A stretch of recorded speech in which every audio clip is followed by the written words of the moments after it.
Story time. So I grew up in a religion. I'm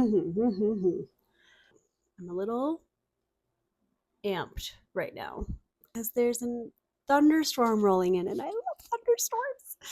Um, but that's okay. That's beside the point. We have a little story time for you tonight. I grew up in a religion called Christian Science. And one aspect of Christian Science is that they believe that how do I want to phrase this? Wow, it's just having to explain how far the evolution of where I used to be to where I am just feels so far right now as I'm trying to go back and explain it from my past self perspective. Anyway, I can do this. So Christian scientists have a thing where they don't want to acknowledge anything disharmonious, is that a word?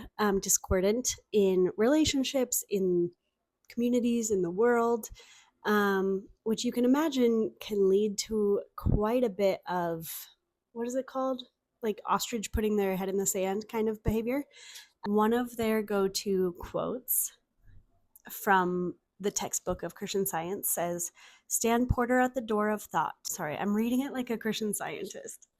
It's so bonkers. Okay, it's like time traveling. That's why I'm having such a weird feeling with this. Anyway, it says, "Stand porter at the door of thought, admitting only such conclusions as you wish realized in bodily results, you will control yourself harmoniously." I.e., don't let anything negative into your thought, otherwise it's going to have an impact on your bodily functions in some way. You'll get injured, or if you have a bad thought, don't be surprised if some kind of physical ailment because you allowed that to fester in your thought. So there's so many more I could share that are on that wavelength and beyond.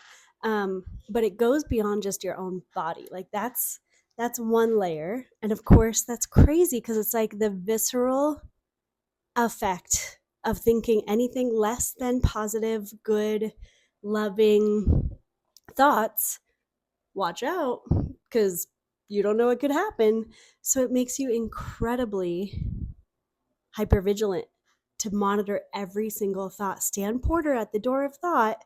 Anyway, all this is to say that the small circle is your body. Then you have your relationships or your intimate relationship. You're not really even supposed to acknowledge anything bad in your relationship, in your communities, or the world. So if you do, genocide, famine, murder, whatever, if you're acknowledging that that exists, as a Christian scientist, you also need to do your work to correct that thought, because that's not God's man. That's not how the universe is made in God's perfect, harmonious universe. And the more that you control yourself harmoniously, the more you're going to bring that into your worldview accordingly. So, fast forward to 2020. That's when I more or less officially called it and called time of death on this whole trying to be a Christian scientist thing, because I had been back and forth for a while. And I finally worked with a coach who talked me through giving myself permission to shed things that no longer fit me. So it went beyond the religion. There were so many things that I had evolved beyond or grown past. And it was like, oh, okay, I can let some of these things go. But the big one was that when COVID hit and I was no longer a Christian scientist who had to see the world a certain way, it was like the blanket got taken off and I could look around for the first time. And it was like, oh, shit's real. Like things are not okay. And I no longer had, the rosy glasses on. I finally got to look around and be like, oh, this is a dumpster fire right now. And I live in Salt Lake. So we had a hurricane, we had earthquakes, we had COVID. It was like everything all at once. And now that I no longer had this framework to, kind of wall off a huge chunk of reality, I all of a sudden started feeling everything. And those feelings more or less got translated into consistent anxiety, which it was just like a flood of, oh my gosh, this is what's been happening the whole time. And I've been doing this the whole time and just like, everything's fine. Like, it was wild. And since then, it's been such a journey to kind of to go back and look through with a different lens everything that's gone on in my life. And there's so much to unpack, but it just boggles my mind, A, how much hypervigilance that created in my own thought. It makes so much sense why I was a people pleaser, because I also couldn't even acknowledge anything negative.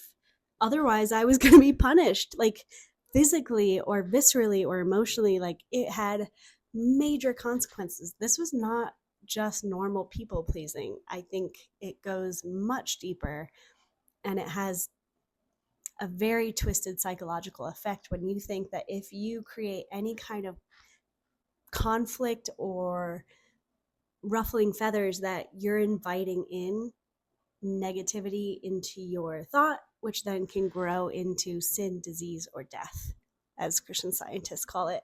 Um, so anyway, there's so much more to say, but needless to say, I started taking melatonin to sleep because I had been so anxious during COVID, and it was a great godsend. But it was godsend. That's ironic, but it was hard for me to even take melatonin at the time. That was the very first supplement tablet I'd ever taken ever. And I remember my best friend like talking me through, like, okay, you're gonna put this in your mouth and take water and swallow it. Like, that's how new I was to all of this.